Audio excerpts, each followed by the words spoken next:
Bonjour, Sœur Édith. Bonjour, Lucie. Rebonjour. C'est bien de vous retrouver encore sur ce siège-là. Bien oui. Je pense qu'on s'était vu la dernière fois en 2023. Oui, et c'était, à ce moment-là, c'était une situation, en tout cas un événement assez important dans votre vie comme religieuse, mais aussi comme communauté, le déménagement de la maison mère, finalement. On s'aperçoit, là, dans le paysage religieux de Saint-Hyacinthe a complètement changé. Puis, si je peux me permettre une petite anecdote personnelle, quand je passe devant ce qui était l'ancienne maison mère, votre maison mère, je me dis, il n'y a plus de sœurs, là. Mais vous êtes ailleurs, puis vous allez nous en parler tantôt. Alors, vous avez donc déménagé, puis moi, j'aimerais vous entendre aujourd'hui. On ne reviendra pas sur le déménagement parce qu'on a fait une émission là-dessus, mais qu'est-ce qui se passe maintenant dans cette bâtisse-là qui n'est plus la maison mère? Vous l'avez cédée au Collège Saint-Maurice, mais aussi à d'autres organismes. Alors, c'est quoi l'évolution qui s'est faite depuis ce temps-là? Depuis ce temps-là, le Collège Saint-Maurice occupe une petite partie de la maison mère. Parce qu'ils avaient besoin pour d'espace pour loger les élèves. Et le reste est en réparation, c'est-à-dire pas des réparations, mais on doit... Transformation. Une transformation parce que ça n'était pas conçu pour en faire des classes. Parce que le prochain groupe qui va entrer, c'est un groupe, c'est la petite académie. Alors, ça prend des classes. Et les parties qu'ils vont occuper, c'était des chambres. Alors, il faut que ce soit organisé pour faire des locaux de classe. Alors, le travail va commencer là, bientôt. Incessamment. OK. La petite académie, on se rappelle, c'est une école... Primaire privée. Oui. Et j'imagine parce que la petite académie était... Au séminaire. Dans l'ancien... Dans l'ancien séminaire. Dans l'ancien séminaire. Oui. Donc, ça veut dire qu'eux, ils agrandissent, là. C'est-à-dire qu'ils ne pouvaient plus loger là. Ah, OK. Leur bail finissait. OK. Alors, ils étaient à la recherche d'un local et c'est arrivé comme nous, on partait. Et le collège avait fait un plan, avait proposé à la communauté un plan de développement. Okay. Et c'est comme ça que la petite académie va se retrouver à la maison mère. OK. Incessamment. Incessamment. Puis, septembre 26. Ah, septembre 26. Oui. Pour commencer l'année. Oui. Puis là, le collège est déjà là.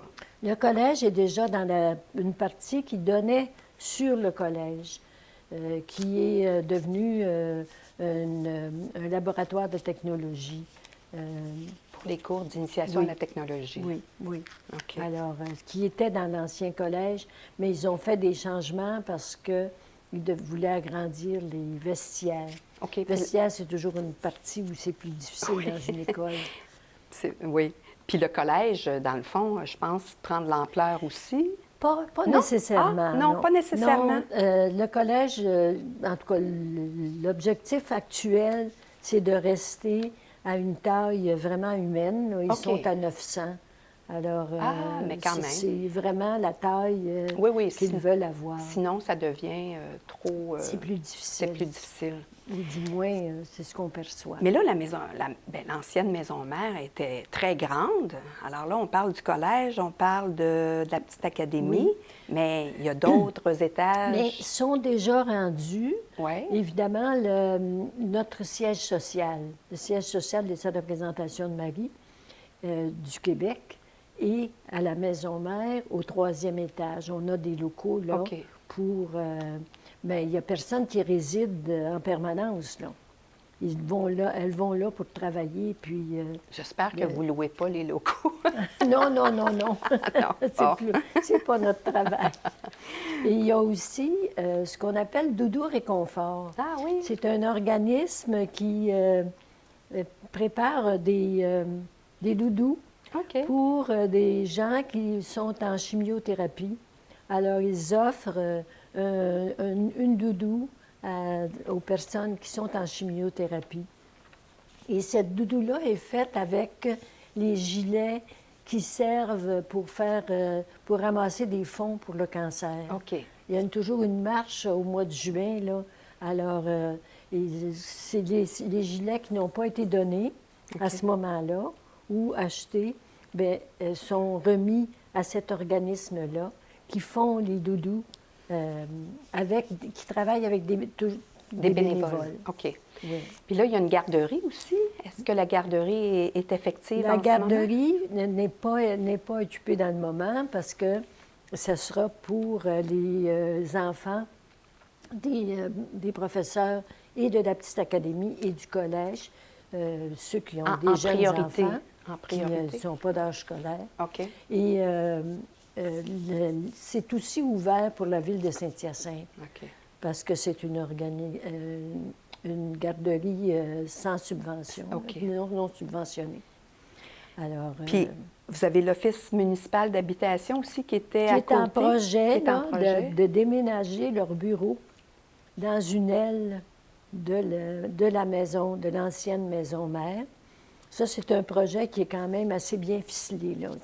Ça devrait être concrétisé en janvier 2026. Il y a aussi la maison Louise Bibeau, Ah qui est oui? une maison de répit pour les gens handicapés, OK. pour que les familles de ces personnes-là puissent avoir des temps de repos. Alors, il y a une partie de l'infirmerie qui est déjà équipée pour recevoir Oui. des personnes handicapées, Ah oui. alors qui devraient probablement occuper une aile de l'infirmerie. Moi, ce que je trouve intéressant dans tout ça, c'est que, bon, vous n'êtes plus là comme religieuse, mais vous laissez votre marque pareil en offrant la possibilité à des écoles, bien, que ce soit le collège ou la petite académie, la garderie, vous offrez la possibilité à des organismes à but non lucratif d'avoir un espace. D'avoir un espace et aussi d'avoir une relation avec ces jeunes-là pour qu'ils puissent voir comment apprendre, en fait, le rôle du bénévolat dans une société. Parce que plusieurs de ces organismes-là fonctionnent, mais avec beaucoup Par de des bénévoles, bénévolat. c'est ça. Apprendre aux jeunes la gratuité, Oui. là, dans le fond. Oui, Que tout ne se marchande pas nécessairement. Non. non. Ouais. Et c'est pas simple dans un monde comme le nôtre. Oui, effectivement. Actuellement. Alors, votre mission se poursuit de cette façon-là, à travers d'autres, qui sont des organismes. Mais vous, là, vous personnellement, mais aussi comme communauté, vous avez été dispersés dans plusieurs endroits. Mais comment se poursuit votre mission dans des résidences, je dirais mixtes? Mixtes parce Oui. que ce n'est plus seulement des religieuses, mais vous êtes avec monsieur, madame, tout le monde. Nous sommes minoritaires parce que là où je suis, moi, nous sommes 15. Et la résidence est approximativement de 200 personnes. OK. Alors, c'est un noyau, mais seulement nous avons nos appartements dispersés au milieu de ceux occupés par les laïcs. Vous êtes comme l'Église au cœur du monde. Oui, et on prend des repas avec les autres personnes et on vit avec elles. C'est un autre volet de mission. Parce que ce que moi j'ai réalisé dans le milieu où je suis, c'est que les personnes qui vivent dans les RPA actuellement, plusieurs souffrent d'isolement. Ah oui? Oui, parce que si la personne est seule, les gens qui sont en couple, ils ont quand même à s'adapter à vivre en communauté, si on peut dire, mais les gens qui sont seuls, bien, se retrouvent, après les repas, seuls dans Seuls leur dans leur appartement. chambre. Ah oui. Alors, auprès de ces gens-là, bien, je pense que notre plus grand rôle, c'est l'écoute. Les personnes ont L'écoute, besoin d'être être écoutées. proche, Être proche. se faire proche se de faire ces proche. gens-là. Oui. Et les écouter, demande pas des soins ou des services ou à l'occasion, on peut rendre des services. Parce que vous, comme religieuse, vous avez été habituée à vivre avec d'autres. Oui.